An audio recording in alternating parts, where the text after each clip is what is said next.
అసలు thyroid gland ఉంటుంది గదా! సో, ఇది ఏంటి? ఇది ఎలా పనిచేస్తుంది? థైరాయిడ్ అనేది ఒక ఎండోక్రైన్ గ్లాండ్ అండి. ఇది మన నెక్ రీజియన్‌లో బటర్‌ఫ్లై షేప్ ఆర్ హెడ్ షేప్‌లో ఉంటుంది. సో, దీని ప్రైమరీ ఫంక్షన్స్ చూస్తే ఇది ఒక హార్మోన్ రిలీజ్ చేస్తుంది. దాన్ని T3 అండ్ T4 అంటాము. హుహు. సో, టు ఎక్స్‌ప్లెయిన్ థైరాయిడ్ సింపుల్‌గా మీకు చెప్పాలి అంటే if I have to tell in the most easiest way possible. మనమందరం మాల్స్‌కెళ్తాము. రైట్. సో, ఒక మాల్‌లో అరౌండ్ 50-60 షాప్స్ అండ్ స్టోర్స్ ఉంటాయి దాంట్లో. ప్రతి స్టోర్‌కి ఒక మేనేజర్ ఉంటారు. Hmm. And they will take care of their individual store and they will manage it. But the entire mall has one manager who takes care of all these 50 stores. Correct. ఆ particular మేనేజర్‌ని మనం thyroid అనొచ్చు. So, thyroid. It controls almost all actions of our body. మెటబాలిజంని control చేస్తుంది. Every single action or every single activity in our బాడీలో ఖచ్చితంగా the role of thyroid is there. And okay. That is the reason దీనికి అంత significance, అంత importance.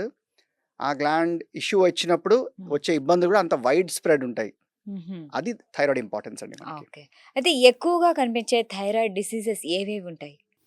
So, thyroid ఫంక్షన్‌లో మామూలుగా దాని ఫంక్షన్ ప్రకారం చూస్తే, ఒకటి దాని గ్లాండ్ సరిగ్గా పని చేయకపోవడము. హుహు. దాన్ని మనం హైపోథైరాయిడిజం అంటాము. లేదు గ్లాండ్ అవసరానికంటే ఎక్కువ పనిచేస్తుంది. దాన్ని మనం హైపర్ థైరాయిడిజం అంటాము. Okay.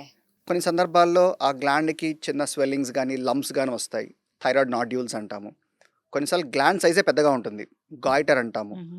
And very rarely malignancies. Okay. అయితే ఎందుకు థైరాయిడ్ కేసెస్ ఎక్కువగా పెరుగుతున్నాయి ఈ మధ్య కాలంలో చూసుకుంటే? ఆహ్, thyroid problems were always there. But the point is మన ఇన్వెస్టిగేషన్స్ లెవెల్ గానీ, ల్యాబ్ లెవెల్స్ గానివ్వండి, they have become very sensitive. హుహు. And that is the reason why we are able to find out very ఈజీలీ. అంటే ఒక హుహు. Early స్టేజ్‌లోనే మనం ఈ ప్రాబ్లమ్స్‌ని కనుక్కోగలుగుతున్నాము. ఓకే. హ్మ్. అయితే ఇప్పుడు యంగ్ పీపుల్‌లో కూడా ఈ థైరాయిడ్ ప్రాబ్లమ్స్ ఎక్కువైపోతున్నాయి. దీనికి రీజన్ ఏమంటారు? లైఫ్ స్టైల్ ఏమన్నా దీనికి రీజనా? డెఫినెట్‌లీ లైఫ్ స్టైల్ సర్టెన్‌లీ ఒక రీజన్ అవుతుందండి. హుహు. ఒకటి మనం తినే ఫుడ్ బట్టి. 2 ఇప్పుడంటే మన ఇండియాలో కంపల్సరీ ప్రతి సాల్ట్ అయోడైజ్డ్ అవ్వాల్సిందే. సో, హ్మ్. అయోడైజ్డ్ సాల్ట్ తీసుకుంటున్నాం కాబట్టి మనకి ఆ పర్టిక్యులర్ ప్రాబ్లమ్ ఐరన్ డెఫిషియన్సీతో వచ్చే ప్రాబ్లమ్ లేదు.